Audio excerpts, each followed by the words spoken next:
All right. Wow, what an exciting day turnout. Welcome to the Disability Cultural Center.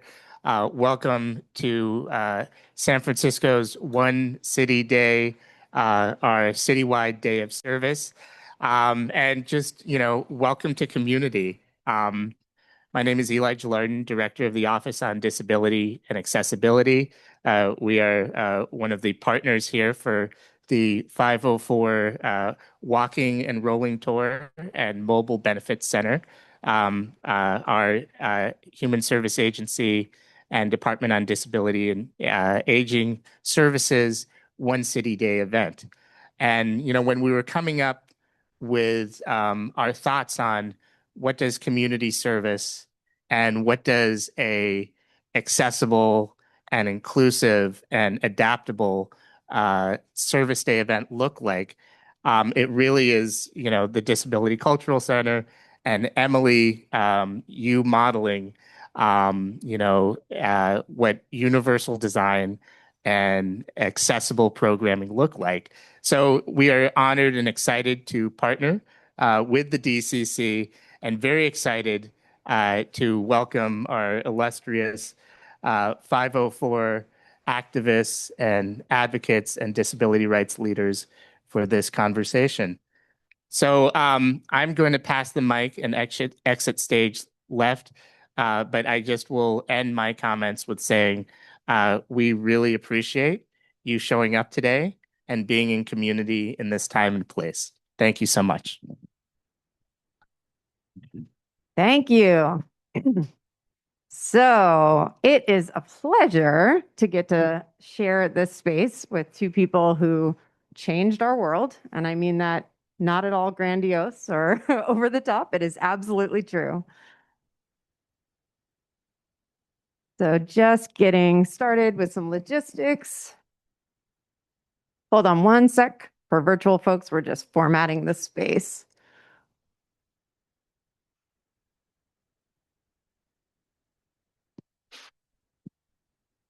Okay. And if you're in person, I'm gonna cover how the day is gonna go. Virtual folks, sorry for some in-person logistics. We set a walking rolling tour. As somebody who studied 504 history for a very long time, it was a dream of mine to do something in front of 55 UN Plaza, where it started, where this all happened. And then we got into the logistics of that is a piece of land that has so much complex city jurisdiction. There's a lot going on there. It's a really hard place to make access happen. So what we're actually doing is we're going to give the talk here of the history, know that you're very, very close to it. And after our talk and panel is done, folks who want to can mosey over there and we'll take a big photograph with our 504 protesters in front of the building. We're pretty sure we can do that without getting in too much trouble. So just so you know, and there will be time to kind of take a moment and a break before heading over. We're going to have some volunteers with some chairs. So if you need to take a little pause along the way, that'll be possible. Some of our sign language interpreters will be going with us as well. We also have some folks taking photographs today. There's a lot of stuff being written about 504 with the anniversary upon us next year. And so if you are not comfortable having photographs taken of you, you can let Facelia know, who is wearing the pink mask in the corner. You can let me know. Or ask for somebody who's part of this event if you can't pick them on visual cues. And so just anybody involved, you can tell, and we'll make sure to note it and that you won't be in those photographs. And they can raise their hand right now. What a good idea. That's great. Okay, great. So we are going to cover some really exciting stuff. I am a San Francisco native who was working in disability community for years, living in disability community, and did not know about 504 for quite some time. And so I got to work on this project when I was at San Francisco State with the Longmore Institute. So I want to give credit to them for the work they did. As soon as I learned about it, I was just like, this is a story that more people need to know. When I showed up at Dennis's house, he was like, fucking finally, somebody's here because this is the coolest, badass thing I've ever done in my life, and nobody ever came. So we really love getting to share this story. I really appreciate the people who are actually there. I wasn't born yet, letting me share the history that I learned as the work for a disability history exhibition about 504 that's still traveling the country. So this all starts in 1973. Section 504 of the Rehabilitation Act was passed, and it was really thinking about Vietnam veterans returning from war and what that was going to look like. And it said that no otherwise qualified individual with handicaps in the United States shall solely by reason of her or his handicap be excluded from the participation in, be denied the benefits of, or be subjected to discrimination under any program or activity receiving federal financial assistance. So I'm starting us in a real dull place with this legalese language because everything we're going to talk about today comes from this sentence. And when it was passed, there wasn't really a recognition of just how radical this was, just how huge this was going to be. And it all comes down to this language, which take it out of this legal, dense stuff. It just means if your program or facility had even $1 of federal funding, you could no longer discriminate on the basis of disability. And that was humongous, as we all know. And yet it was passed. It was passed into law in 73 without all the fighting in Congress that we think of today. And then it was assigned to the Office of Health, Education, and Welfare. And it was up to them to figure out, well, what does this actually mean? How do we interpret this? And that's when things stalled. And there was an effort to, can we water this down? Can we pick certain things out and say, no, not this, not this, not this? Disabled folks were working really closely with the Office of Health, Education, and Welfare and pushing to make sure it was not watered down, saying this is the civil rights moment we have been waiting for. And still time was passing. Jimmy Carter runs for president at this time. He tells a room full of disabled people who'd been campaigning for him in Warm Springs, like, yes, if I'm elected, I'll help you get this 504 thing you care about passed or move forward. He wins. He appoints a new head of health, education, and welfare, and still people are waiting and waiting. So by April 5th, 1977, 4 years after this was signed into a law, people across the country had had enough and they were ready to occupy.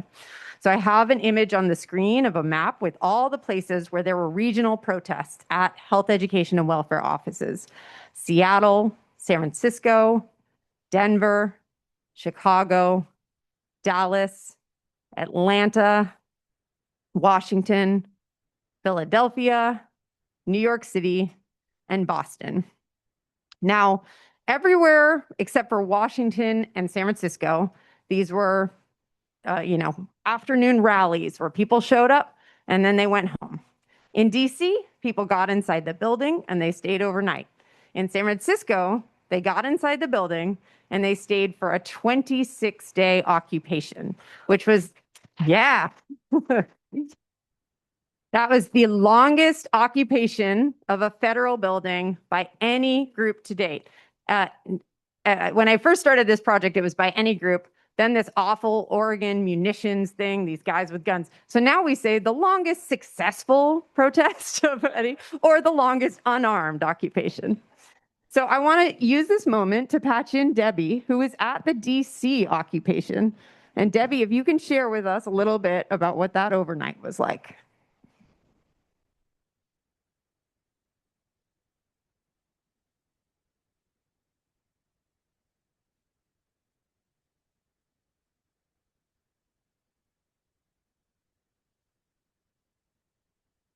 Okay. Hi, everybody. It's great to be here. I was in Washington, D.C. at the time. I was the director of a little group called the Disability Rights Center that got money from Ralph Nader and was part of a coalition of disability rights organizations. And we were negotiating with representatives of the federal government, because we, as Emily said, we really expected that when Jimmy Carter was inaugurated, then he would tell the folks at HEW to issue the regulations that had been drafted and were really good, and are really good, because that's what we have now. And instead, they said, oh, well, we'll look into it and we'll meet again. And we met with them a few times, and they would give us drafts of what they were working on.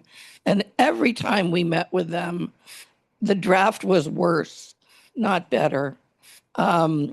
They were listening to groups like the American Council on Education, which represented all the colleges and universities, that were really freaked out at the idea of having to remedy decades and millennia, or maybe not, well, I'll say millennia, of excluding people with disabilities. And so then people said, enough of this. We're not negotiating anymore. We're just going to take action. I was in Washington, and so we got a meeting with folks in the HEW building and just didn't leave. We had a really large group, and it included a lot of incredible, wonderful students from Gallaudet University, which is in the Washington area. We also had the director of the National Association of the Deaf. We had people from the American Council of the Blind.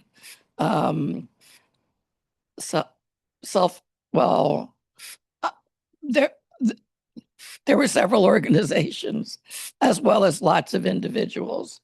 I was there with my then husband, Ralph Hotchkiss, who some of you may know, who is a wheelchair inventor. And we stayed there, slept on the floor one night, and then it was clear HEW did not want us there. And they did not allow anyone to come in to where we were. We hadn't really planned about what we were doing. We hadn't brought anything in thinking that we would be spending the night. Same thing as folks here in San Francisco. And so people who needed medications didn't have them, and HEW wasn't letting anybody in to bring it to them in order to force us to leave. In the morning, I remember we didn't have any food either. And I remember one sympathetic HEW employee, we were encircled by like security people. And one very sympathetic employee had a bag of groceries and tried to throw them over the heads of the security guys to where we were. And I have this memory of bananas flying in the air. And we realized after a while that we really weren't going to be able to stay. And a few people, like the director of National Association of the Deaf, who needed medication, said he had to go and other people had to leave. And rather than having the whole thing just sort of dissipate and gradually turn into nothing, we decided we would just all leave together, as if that was our plan to start with. And so that was what happened in Washington.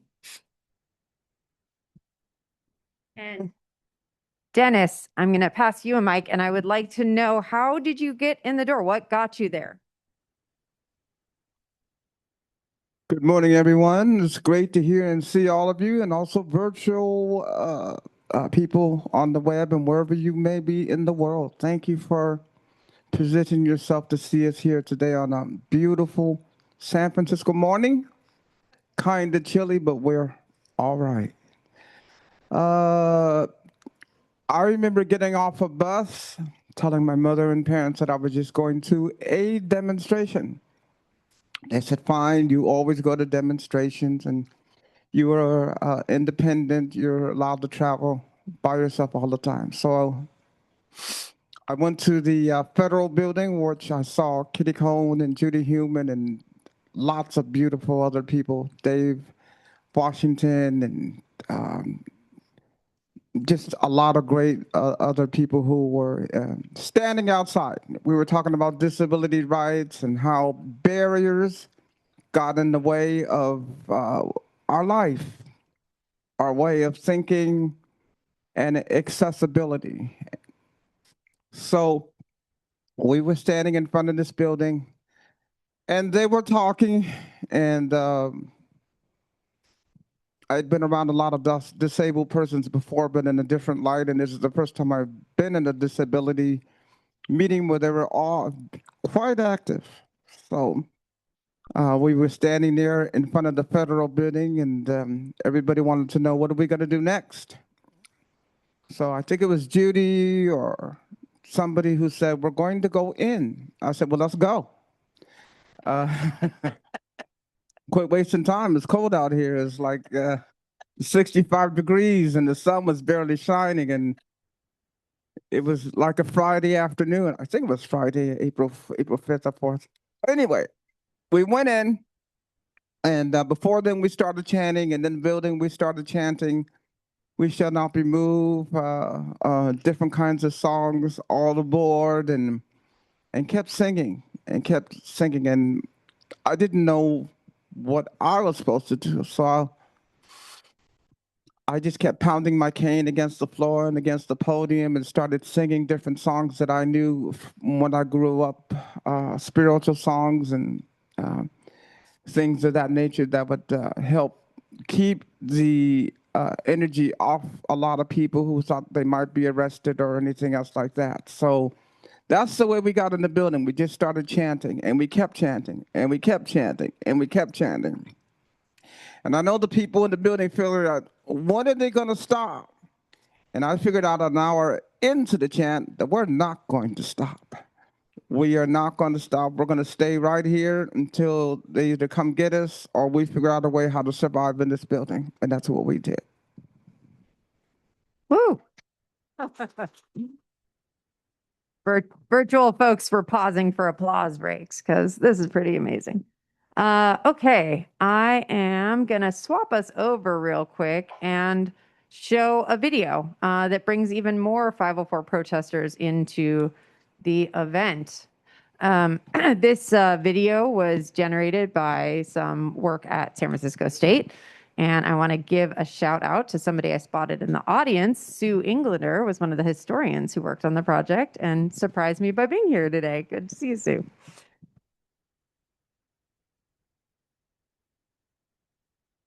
Yep, pausing because audio is not right. One sec. A white man signs. This is 504.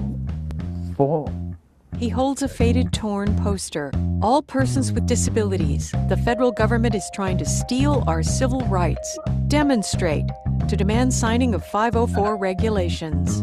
Words appear. The Paul K. Longmore Institute on Disability at San Francisco State University invites you to discover a remarkable overlooked moment in U.S. history when people with disabilities occupied the federal building in San Francisco for 26 days to demand their civil rights. A black and white photo of a black man slides left and is joined by a video of the man. It was just a great time. a moment in history.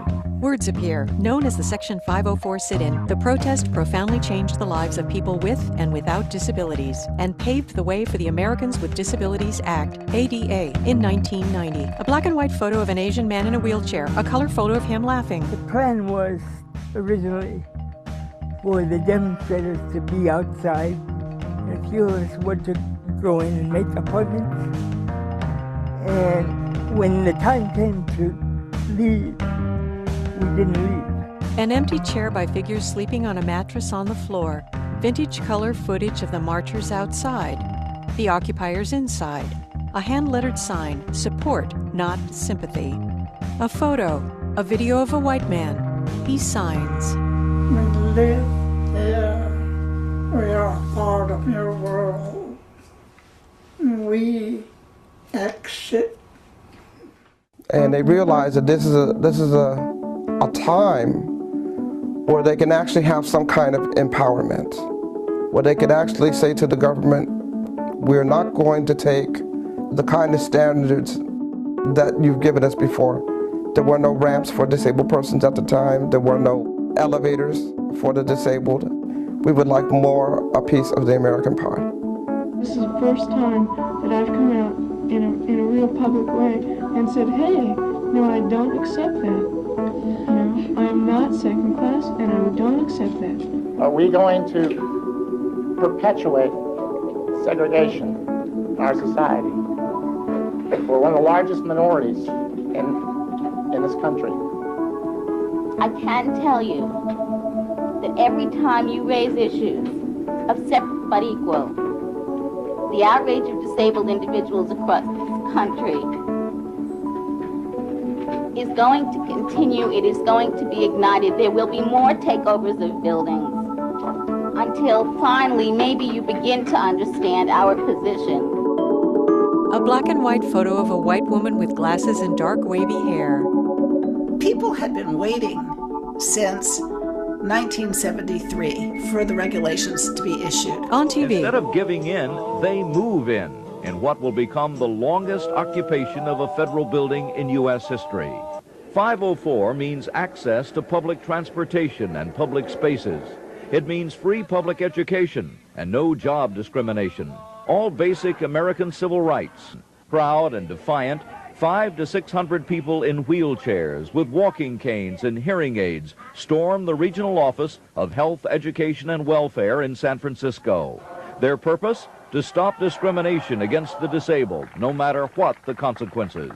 There were huge windows in the federal building, and there were people signing the press releases on one side of the windows to people who would re-sign them on the ground to make sure they got it right.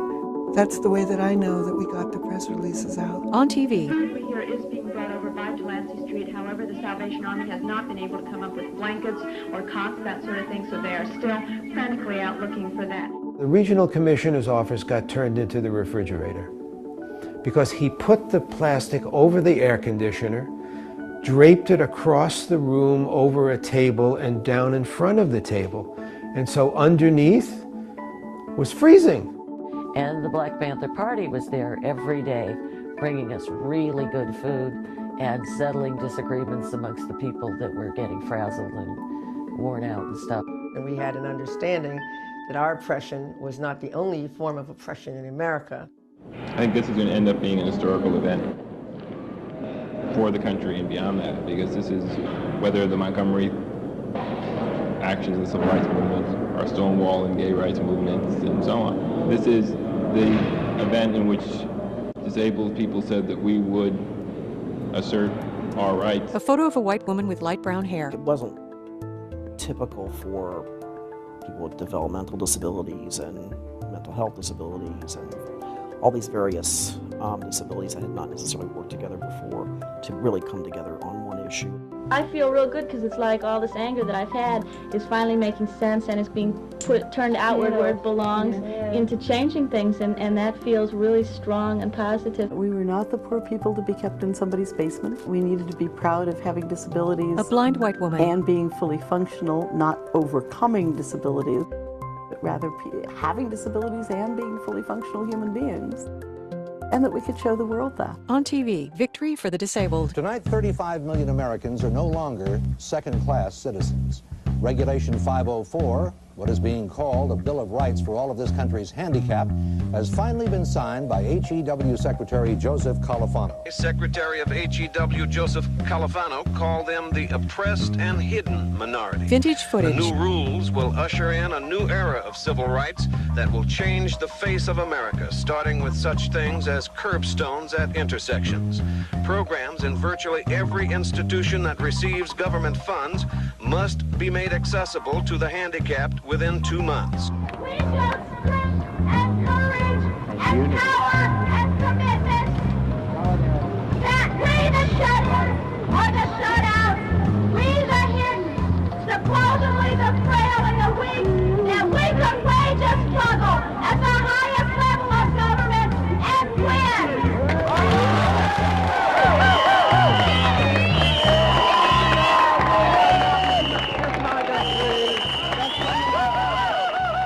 The protesters leave the building.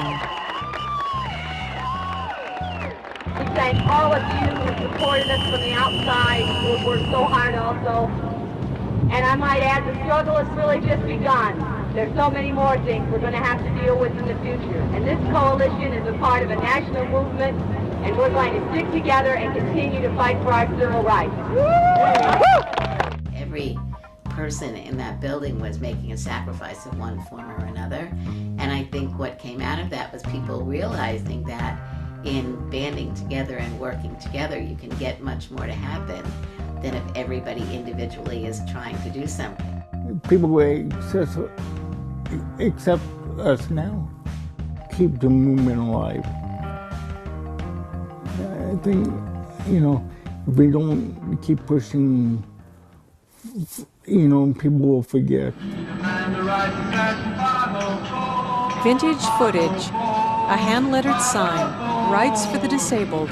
Sign 504 unchanged. A woman dances with a man in a wheelchair.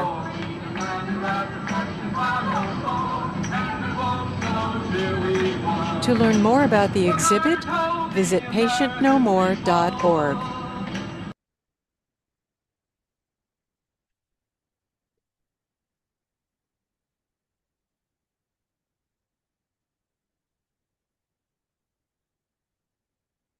So how about that moment where the newscaster says, you have 2 months, 2 months in 1977. Did it all get done? All right, let me get our slideshow back up.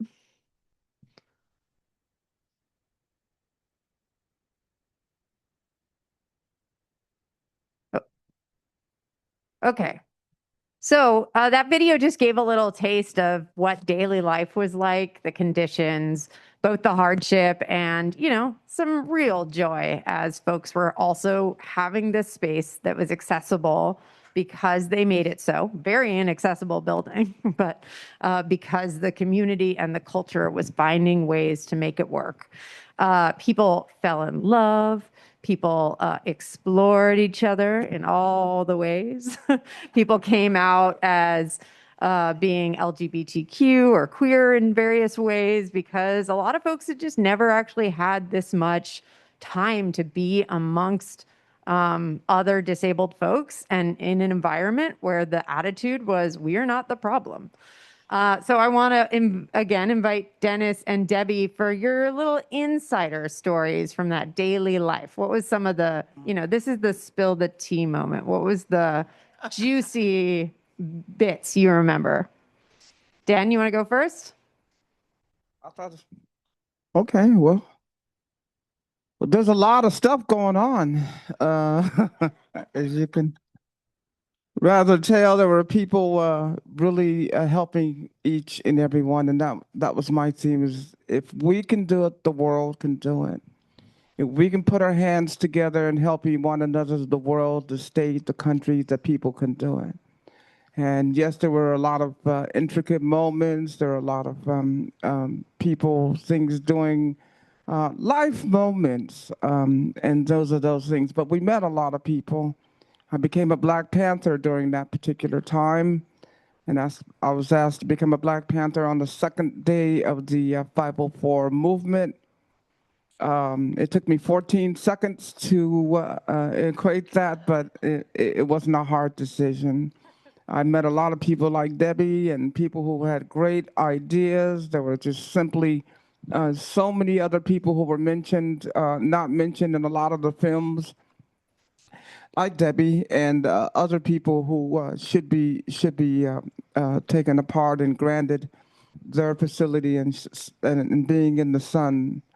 There were people who stayed up all night. That was me. People who walked around all night. That was me. People who lost their voice. That was me. People who just continuously did some things of that nature and helped and hold hands and hugged and told about their towns and histories. Talked about getting turned over, getting their medicine, and they brought us medicine as well as vitamins. And the Machinist Union was excellent in doing that stuff. Brad Lomax was really excellent in making sure that I was part of the Black Panther Party. And Dave Washington and many other people were just wonderful being there and helping me. I was only 24 years old, but they just said, keep doing what you're doing. Keep making sure that people don't have to worry about any of these things that go on with the feds and stuff like that. And my job was to keep the morale up. So I was given the title of the morale officer, and my building name was the Hawk. So that's what it was. Well, I'll tell a couple stories. In Washington, D.C., a part of the story that hasn't been told today is that at a certain point, a group of folks, including Dennis and Judy and others from San Francisco, decided to go to Washington to try to put more direct pressure on Secretary Califano and people at HEW. They were housed in a church in Washington, D.C. that had been, I think, identified by connections with the International Machinist Union, very liberal church, and who the minister later married Ralph Hotchkiss and myself in Washington. We asked him to do that because we knew him from the 504 protest. And there was no accessible vehicles to get people around. And so the machinists found or rented this big truck that is commercial truck with one of those big lifts in the back, you know, that they use to lift heavy boxes and things. And so that was how people got around. Folks with wheelchairs were just in this. I rode in it for a couple times, just no tie downs. You're not secured. You're in this dark, big back of a truck all together and having to get up and down on this big flat platform lift that doesn't quite feel exactly safe, but we're all in our 20s and 30s and we don't care. And we're all doing it together. It was a little on the edge. But it was also just an amazing time. I came out to San Francisco with Ralph while the San Francisco sit-in was going on in order to attend a hearing that was called by members of Congress and California Assembly to look into what was going on George Miller was the member of Congress who had always been a major supporter. And Phil Burton, who was from the California Senate, right? I think he was a senator. And he was a crazy man. At one point, it was all theatrics. It was just great. He grabbed this poor guy who was sent by HEW. They sent some low-level attorney out who was totally unprepared to deal with all of this, who had very little of substance to say. And so he grabs him by the tie and pushes him up against the wall, yells at him. It was memorable. It was an amazing time. And I have to say, this whole thing would not have occurred without the support of the city of San Francisco. Mayor Moscone was super supportive. At one point, I understand the feds turned off the water in the building, and Moscone contacted them and got them to turn it back on. He was really one of the key people who made sure that this happened. And I think that's something to remind people in San Francisco in positions of power now what the history is. Thank you. So at the start of this, I had an image on the screen. I didn't audio describe, so I want to do that. It's a photo from the protest, and you can see a foam mat on the floor, a marble floor, and there's two bodies sleeping underneath a blanket. You can't see who they are.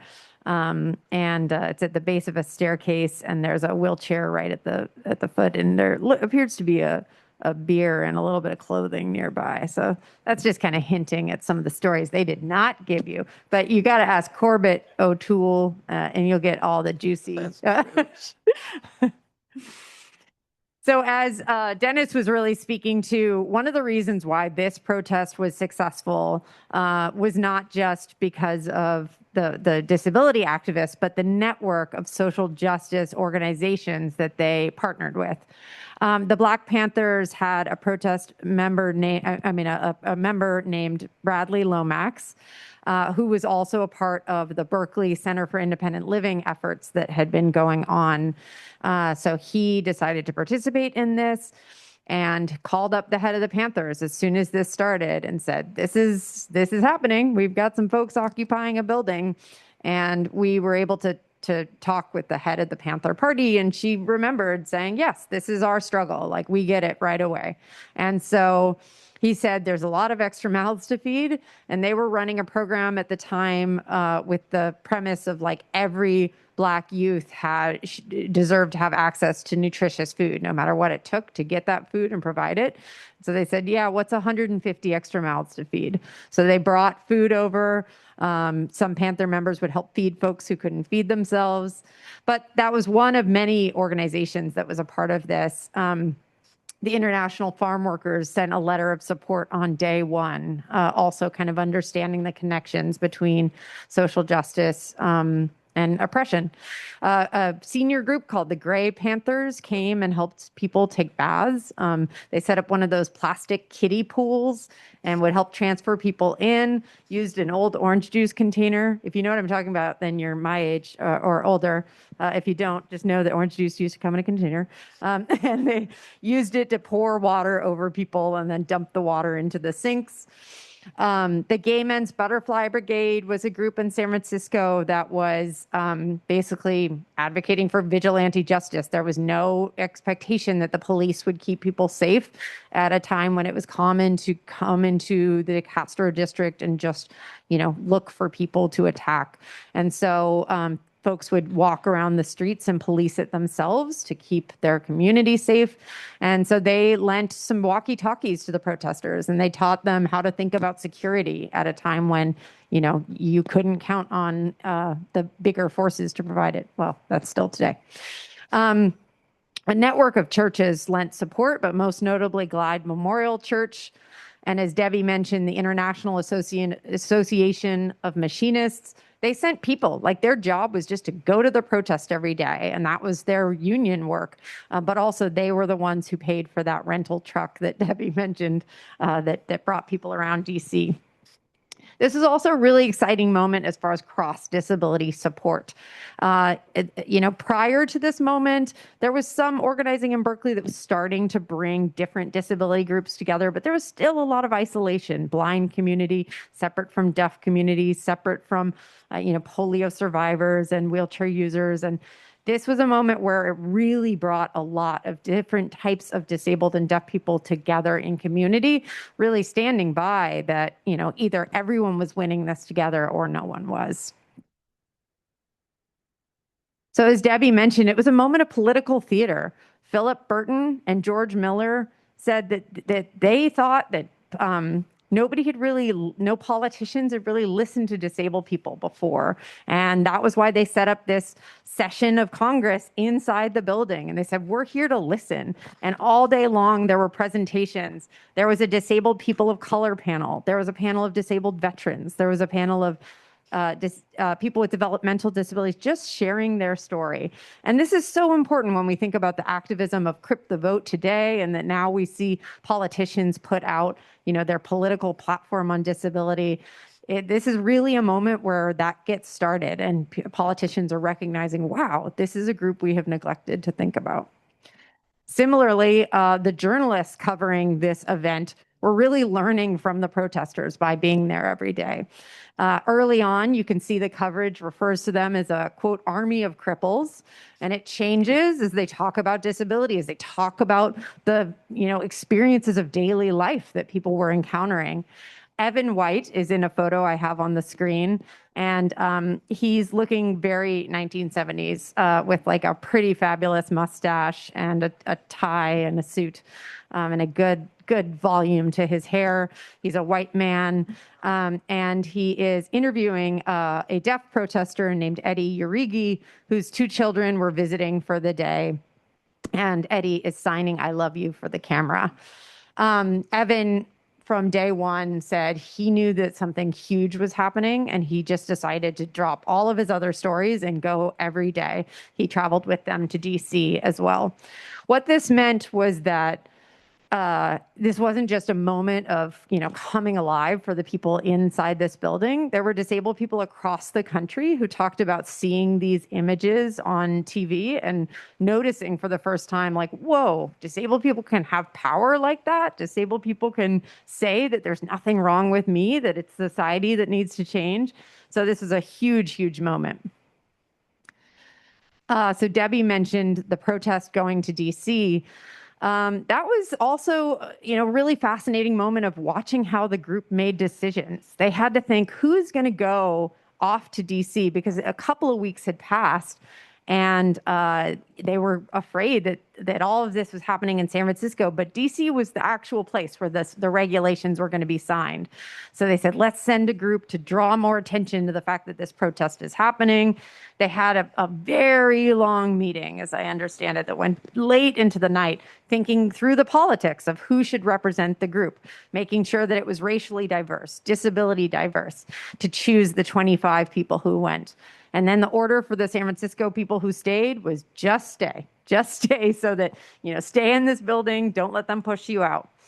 At that point, some of the San Francisco folks said it got a little bit more boring because it was like now focused on the DC group. So on the 24th day of the protest, they learned that the regulations had been signed unchanged. So not watered down as folks had been wanting them to. So I said the protest was 26 days. That is because the San Francisco group decided to wait so that the DC group could fly back across the country and they could all leave together and celebrate this victory in a huge party and celebration in UN Plaza. They cleaned up the space a little bit, as I understand it, on the last day and tried to return it to how it was, took down some of the sheets and mattresses and whatnot. I have an image on the slide that's actually from the first day of the protest, a photograph by Anthony Tussler. And it shows some of the confusion where people think this happened at City Hall, because this very iconic 504 photo has City Hall prominently in the background. And you can see a lot of wheelchair users primarily in the shot, and a man named Steve Diaz with some long, good 1970s kind of hippie hair has a poster behind him that says, "We shall overcome." And I also have a quote on the screen from Kitty Cohn that says, "In the face of government ignorance, we persisted and won. No one gave us anything." I think that "no one gave us anything" is just so powerful, thinking about what happened before 504. Before 504, there was no legal framework. There was no expectation for anything. So if you needed something as a disabled person, the assumption was, maybe go to your local church, go to your community, ask, beg. There was no framework for any of the access that we have today being a rights-based issue.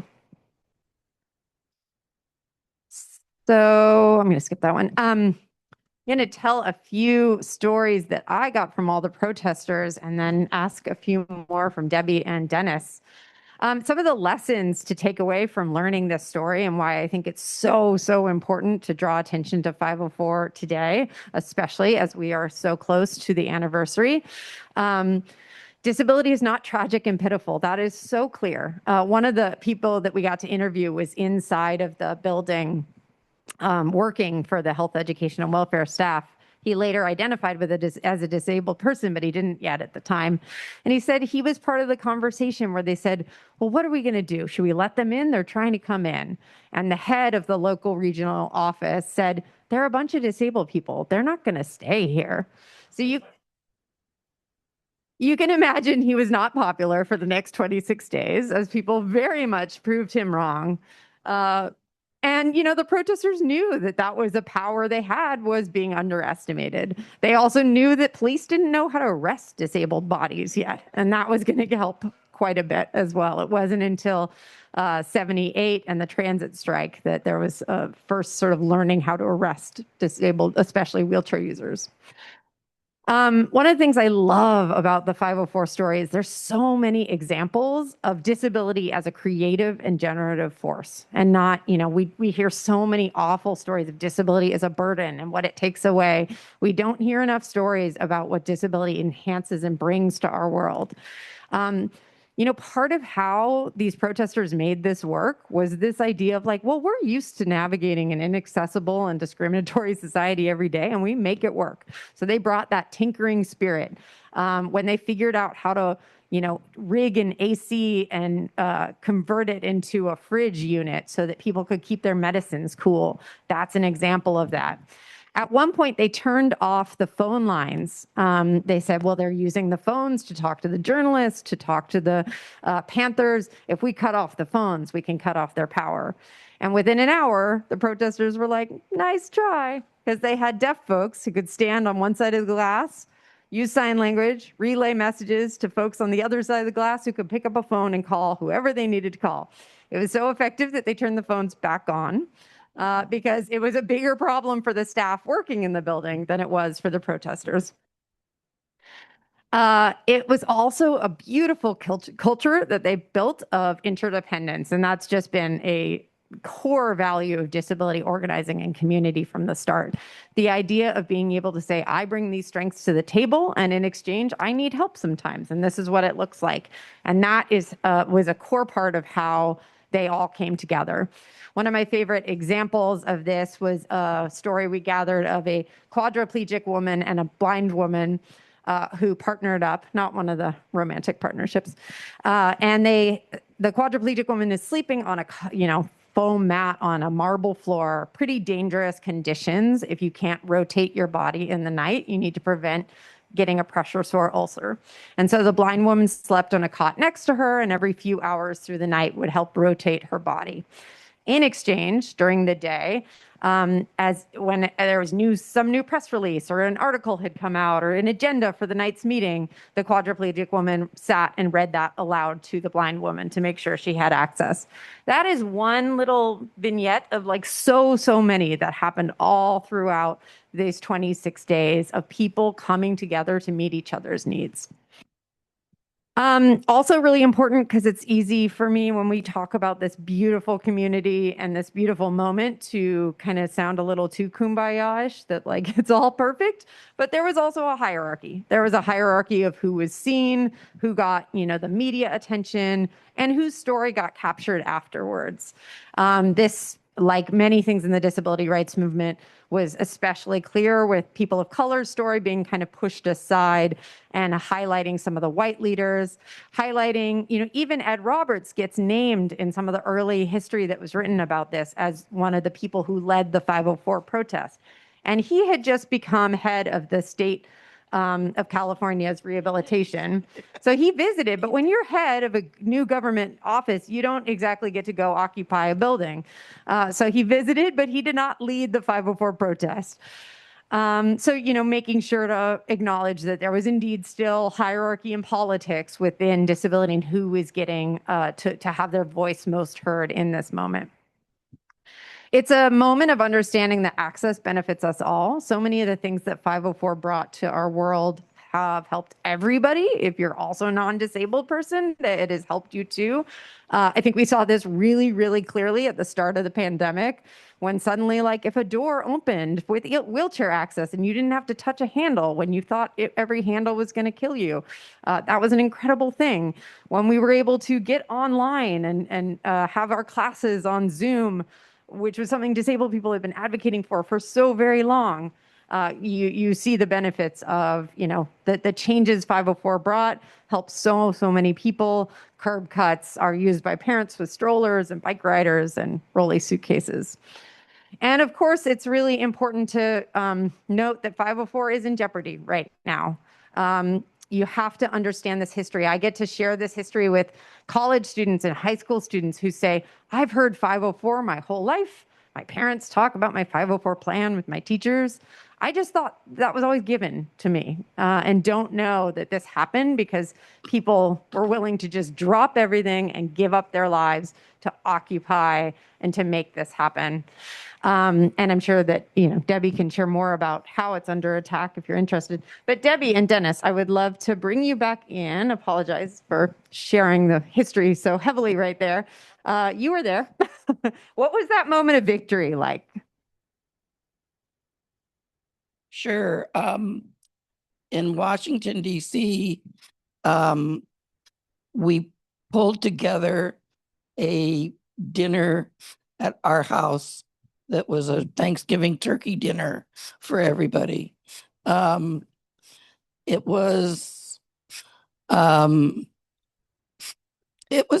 kind of funny.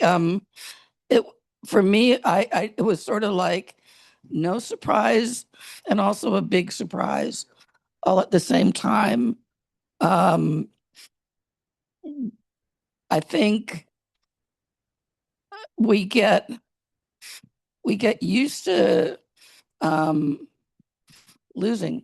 I think as a person with a disability, you get used to dealing with not the same quality of opportunity in life as people without disabilities.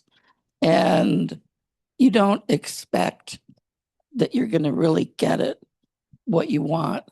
And so it comes as, I think, a big surprise. It came as a big surprise, especially there was nothing that anybody had heard from the federal government to make us believe that they were going to change their whole strategy and give up, basically, and give in. And yet there's also this,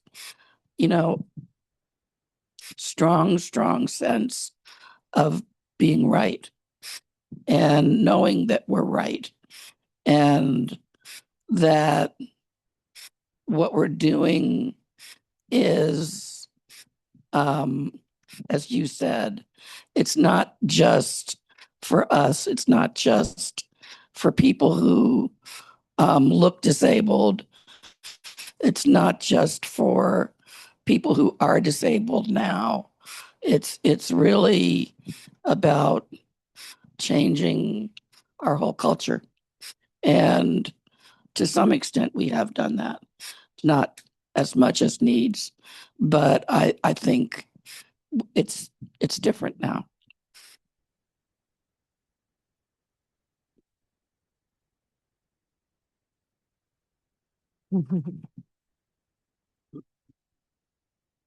Stepping on the shoulders of a champion right here. She is. She really is. And I do remember that, Debbie. It took me a minute to remember that. But I remember I was eating some of that food. It was good. Yeah. And visiting with everybody, shaking hands. And she's right, because we have changed society. Especially this is a great time to bring this up with all the stuff going on and people being called that they're divided. And knowing that we did this some 50 years ago, and you got to really understand, this is what I thought about when I was doing my meditations and doing the thing, that we have to bring the world together because they won't. They won't, they can't, or they don't want to. And we must have the urge, the love, the energy, the strength, the vision, the vibration, the soul, and the glee to bring society together, or it won't happen. And we must keep this up, or tell society to step up, step up, step up, and to make it happen. Quit listening to the other aspirations that are going on, and enjoy and strengthen the community so that we all could work together, so that we all can build the kind of people and generations and civilizations that we want to have. And I bring along this because there are just so many people who weren't mentioned in the disability movement. So many people. We did not forget you. I was there because I had a big mouth and was able to do my gift. There's just so many great people that we stand on the shoulders that we lost throughout the years. So one of the things I want to tell you is that if I didn't go to the Washington, D.C., one of the things that made me such a highlight was the fact that I was the one who made the decision to go to Califano's house as soon as we landed from Washington, D.C. And everybody was tired. They were mad. They were just wanted to go to bed and just relax and wake up the next morning. And I'm saying, like, no, we got to let these people know we are for real. And we got to kick in the door now because they're vulnerable. So we kicked in the door, all the police and everybody came. I've never heard so many sirens in my life. It was Evan White, who I love so much, who decided to tell the station, which they had a strike that day. How wonderful. To put us on the news, and then 12 hours later, there were so many calls. There were so many people calling, talking about, what are you guys doing? Get this thing done. Make sure these people are happy. And now we have generations of lawyers, doctors, people with disabilities doing so many genius and wonderful things. And I and Debbie are just glad to be alive to make sure that we're doing whatever we can. And all of the people here as well. And wherever you may be, giving grace, hope, and love to the kind of society we can work together and work as a community together. Never broken, never fallen, always strong, always peaceful, always joy.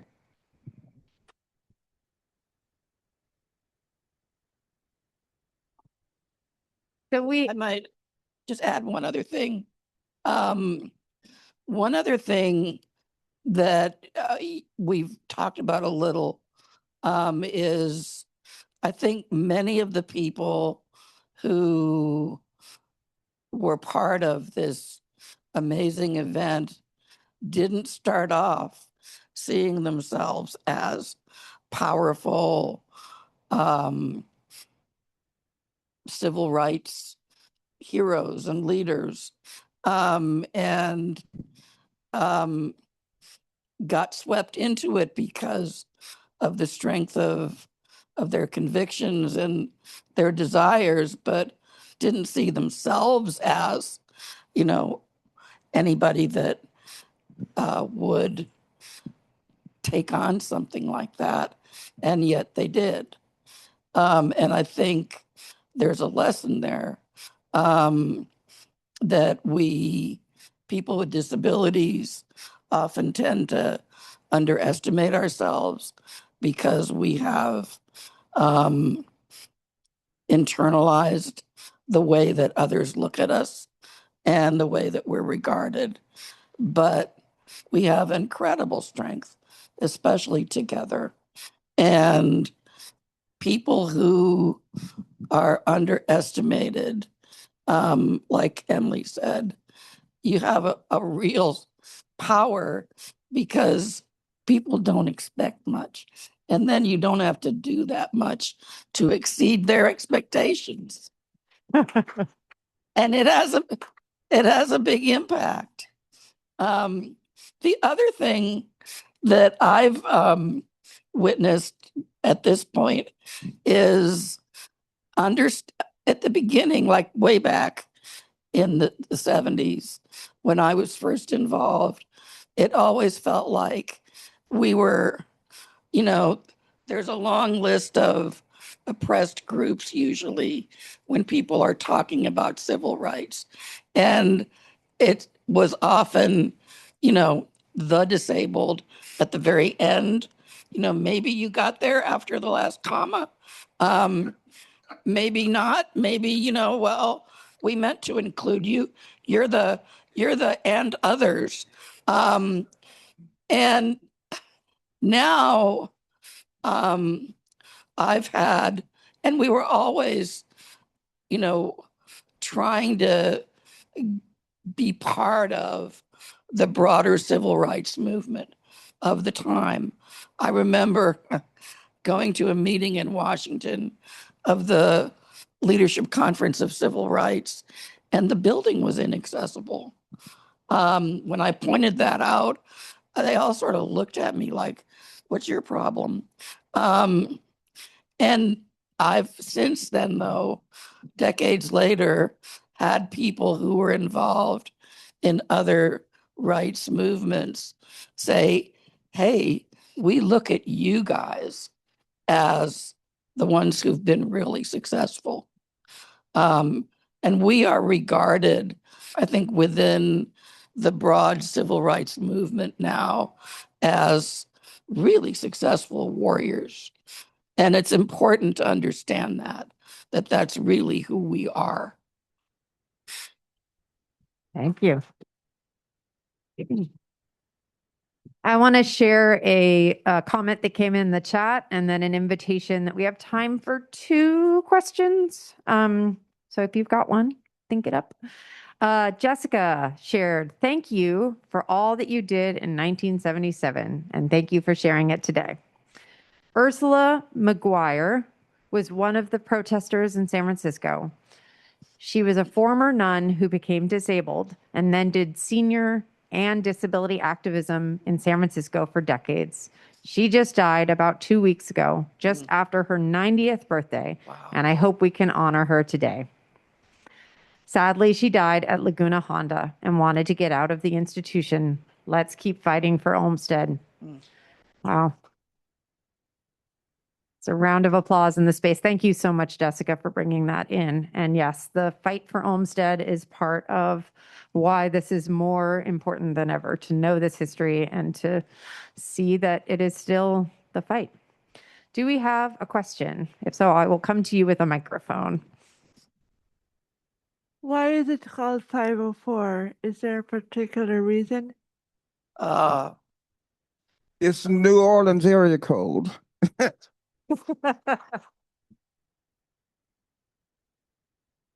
Oh, God.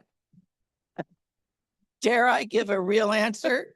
So at the end of the Rehabilitation Act, which it's part of, it's a title is like a large section of the law. Title 5, it's entitled miscellaneous, because the Rehab Act is really, it's a law that establishes state departments of rehabilitation and what the federal government is doing around jobs for people with disabilities. But at the end, they stuck in 5 different sections that have to do with disability rights. They just didn't call it disability rights because at that point, disability rights really didn't exist. There's Section 501, which deals with federal employees with disabilities, which I spent a lot of time with initially in my career. Section 502. What's Section 502? I don't even remember 502. 503 is Department of Labor and has to do with employment of disabled people by federal contractors. And then Section 504. And then there's Section 508, which deals with digital technology and accessibility used by the federal government. What's 502? Access Board. Is it the Access Board? Sorry, I haven't looked at it for so long. So that's the answer.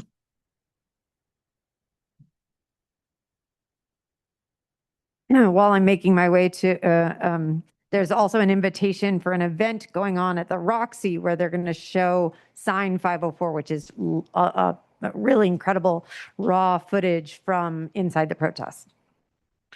Hi. Go ahead. Hi, my question is, one, thank you all for sharing your experiences with us.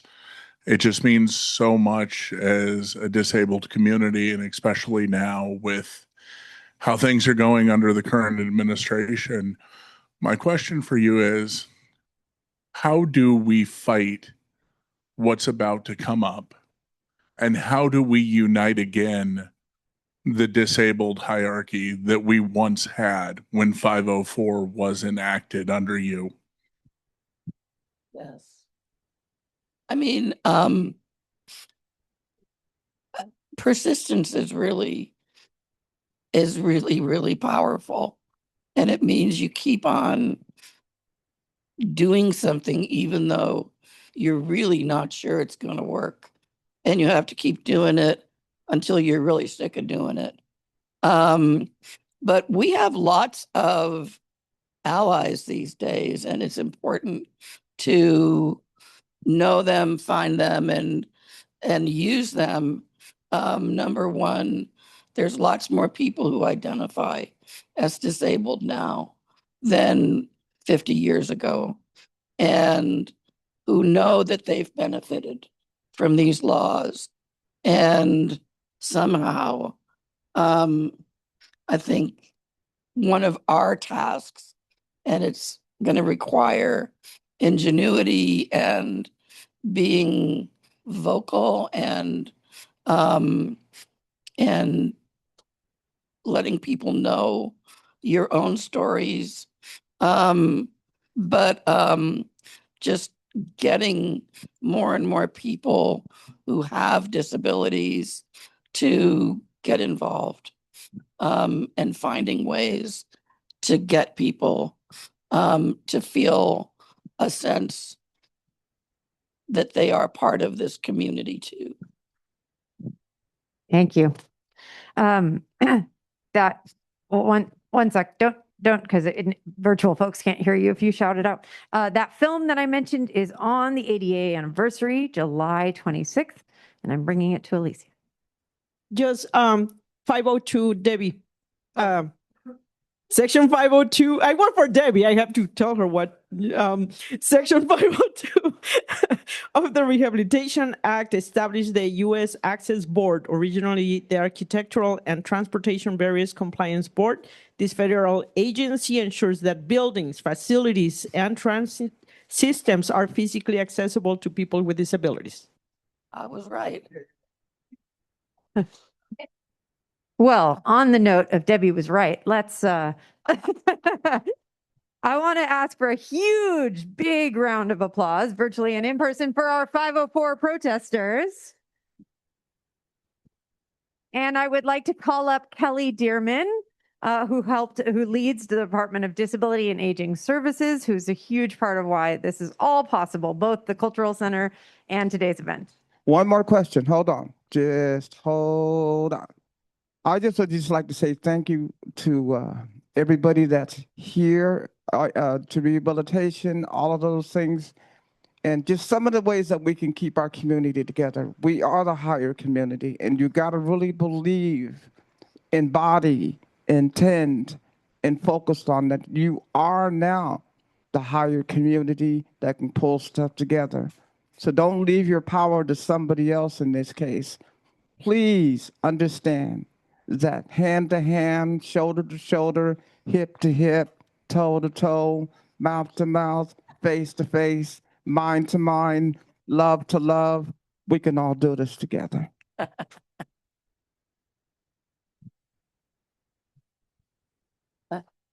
I hate to have to follow that because how fantastic. And I am just so grateful and humbled to be here in this room with all of you, because in a time when it feels like so many of us are being erased, to be in this moment where we can all be seen and we can all like embrace each other and recognize our own strength and our own power is huge. And I'm just in a moment because I brought my son here with me today. And I'm just so glad that we are here to witness this moment. And Debbie and Dennis, I'm just in awe of the giants that you are. So thank you so much for being here. I'm sorry. I'm Kelly Dearman, and sorry, I'm like all wrapped up here, people. And I am the director of the Department of Disability and Aging Services, where I proudly served for the last 5 years. And I get to do things like this. So I feel like I have one of the best jobs in the city. So what I wanted to do is make sure you all knew what is happening outside as well.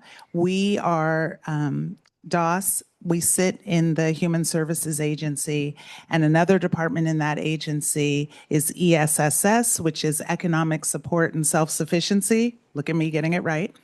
And they are outside, and Anna Marie is going to come and tell you a couple things. We have our mobility bus, economic mobility bus outside. It's super awesome. Like if you have questions, I want to make sure you all go out there and ask. And also Muni is here to answer your questions. John is over here, but they have a table up in the front. So a lot is happening. So Anna Marie, I want you to say something, but Emily, I didn't say thank you.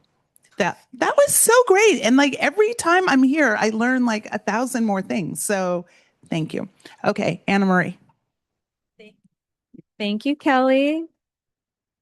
Hi, everybody. I'm Anna Marie Lara, Community Engagement Manager with San Francisco Human Services Agency's ESSS side. So happy to be here, honored to be in the presence of Debbie and the rest of your amazing speakers here today. Been so grateful partnering with DOS, Cindy Kaufman, Eli, and team. As Kelly said, we are outside. You see that big blue vehicle parked right outside of the DCC. That's called the Mobile Benefit Center. And we have our outreach tables right outside here. We're offering services like CalFresh and Medi-Cal application assistance. And any questions you might have about those programs, we're happy to answer them. We also have a table outside for CalWorks and County Adult Assistance Programs. That is our general assistance program here in San Francisco. And we serve anyone from families with dependent children to folks who are single without dependent children. And so please come outside when you have some time. We welcome you and we'd love to answer any of your questions. There are no silly questions here. And then, of course, we have John from the MTA department as well with an outreach table. And so, John. Thank you. Hey, everybody. I'm John Angelico, Public Information Officer with the SFMTA. Over here? Yeah. Is this good? Sorry, Debbie. Hey. And we're out here as well. We've got a table set up with the big red Muni tablecloth, and it's got the Muni worm on it. One of the things we're most proud of. That brand is just, everybody loves it. And we're out here to talk about certain programs like the free Muni for seniors and free Muni for people with disabilities. If you have limited income and have a Clipper access card and live in San Francisco, you may qualify for free Muni. So we'll talk to you about that program and other programs like the Clipper Access program and Clipper Start as well. We've also got some cool swag, so stop by and grab one of our squeezy buses, and we'll be happy to talk to you about our free and discounted fare programs and happy to answer any questions you might have about Muni and the MTA. And thanks for having us here today. Appreciate it.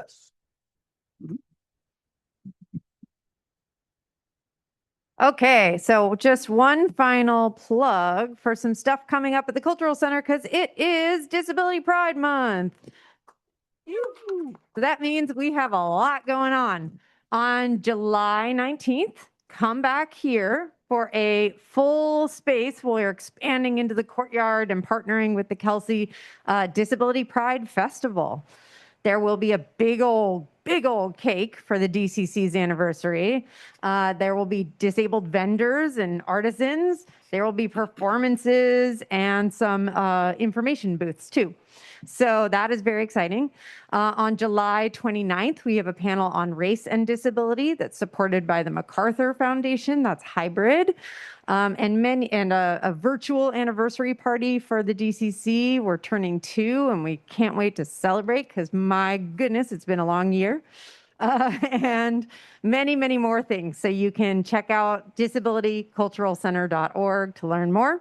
We're going to take a little break here so that you have a moment to go to the bathroom. There's a bathroom in the space. There's 2 in the courtyard. There's some more snacks. And then in about 10 minutes, we're going to start. Anybody who wants to go with our protesters to take a photo in front of the 504 building, it's about 3.5 blocks.